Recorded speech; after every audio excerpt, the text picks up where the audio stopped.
The economy can't recover until parents have childcare again. New York governors, mayors, and President Trump are eager for the U.S. economy to reopen. But childcare, or lack thereof, could be the X factor to determine when that will happen. The coronavirus pandemic has already shut schools and daycares, leaving America's working parents stuck juggling their professional and childcare responsibilities at home.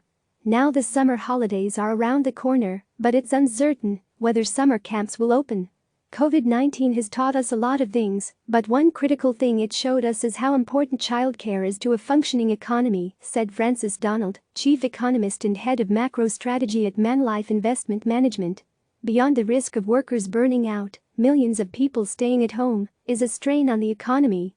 And economists fear that could slow down the recovery. The economy suffers when people stay home. In the economy, everything is connected. If people aren't going to work, that has a knock-on effect. Working from home means people don't spend money on train tickets, gas, lunches or dry cleaning. These might sound like mundane or small-ticket items, but they're an important engine of economic activity, and if that kind of everyday spending remains on hold, it will slow down the pace of the recovery, Donald said. Consumer spending contributes some 2/3 to U.S. economic growth. Every dollar that consumers don't spend takes away from economic growth. Early data are already showing the economic effects of the pandemic. Personal consumption expenditures dropped 7.5% in March. U.S. GDP collapsed by 4.8% between January and March, its worst performance since 2008. It's not clear when, or even if, parents will be able to get back to the office this summer. Daycares remain closed, and some summer camps across the country have already delayed start dates and payment deadlines.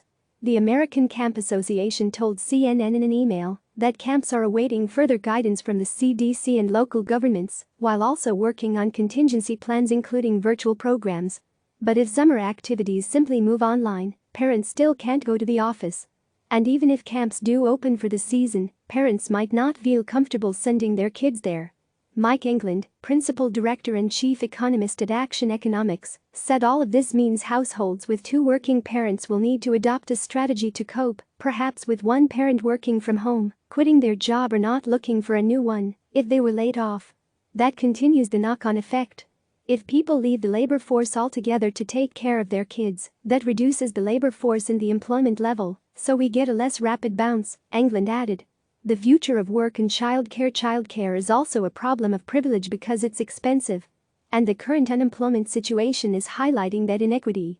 A lot of jobs that were lost because of coronavirus were on the lower end of the income spectrum.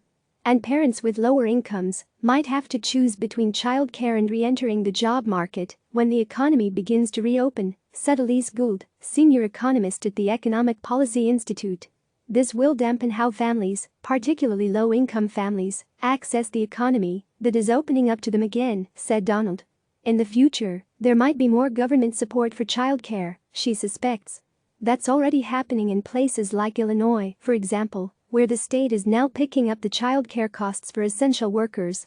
Since April 1, essential workers in healthcare, human services, government and infrastructure qualify for the state's childcare assistance program. That means Illinois will cover most, if not all, of the costs of childcare for essential workers, irrespective of their income.